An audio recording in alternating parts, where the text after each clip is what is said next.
for another lesson. Of course, she graduate boot camp. You know a story come across my feed where a female Marine graduate boot camp with a broken hip and many other broken bones and stuff like that. And I find this funny because, of course, the media are pushing a narrative of girl power and She-Hulk and all of this nonsense. No, she's only 18 years old, and in the article they said that she wanted to do something with her life and do more, and they said that she owned a uniform. But did she really though?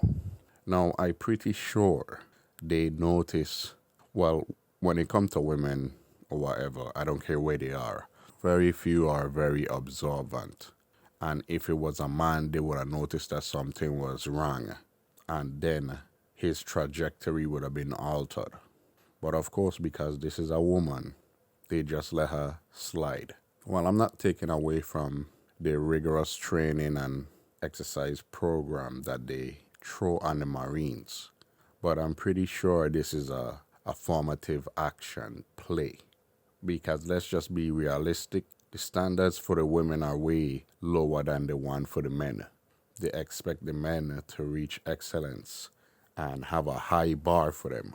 But they show how much they believe in the women and they set the bar really low. And for good reason.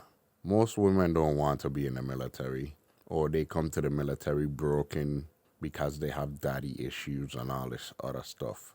Just like some men come to the military because they lacking in their life, and I get that. But then again, we already know that the bars aren't the same. They expect much more of the men than the women. And they probably just let this woman through because they're like, oh yeah, if we keep her back or whatnot, it's gonna look bad. I was talking to this lady and she told me that her niece just went to Navy boot camp. And she see me a couple weeks later and she told me that her niece getting sent back home because all of the infighting and all of this stuff and blah, blah, blah. And I tell her, of course, your niece failed to understand that it's a mind game. And if she don't have no structure in her life outside of the military, and she don't understand that, she's gonna have a hard time adjusting. And I don't understand what she complaining about, because now you guys have a lot of freedom that we didn't have when we were going through. That's how it usually is. This affirmative action thing is getting ridiculous. And of course, they're gonna push through the women to try and make it seem like it's equal, when we all know it's not fair. It's not equal. And this is a bunch of BS. Then when they get to the fleet, majority of them become trollops. Majority of them find a way, fastest way, to get out of being deployed and all this stuff by getting pregnant. And we already know what I think about that. It's only gonna get worse from here. And the military wonder why nobody wants to join.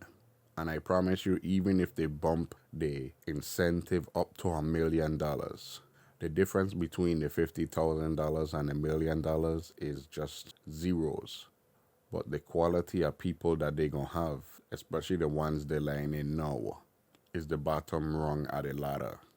And once you take off the bottom rung of the ladder can't go nowhere else. Start taking off a couple rungs above the bottom rung of the ladder, and the ladder is rendered useless. And that's what I see with the recruiting numbers they have. They just recruiting a bunch of bottom tier people. And that's why nobody wants to do it. Because you have bottom tier people in society in the civilian sector, you have bottom tier people in the military, and then you have bottom tier people in the government holding high positions. So the destruction already here. The collapse is imminent.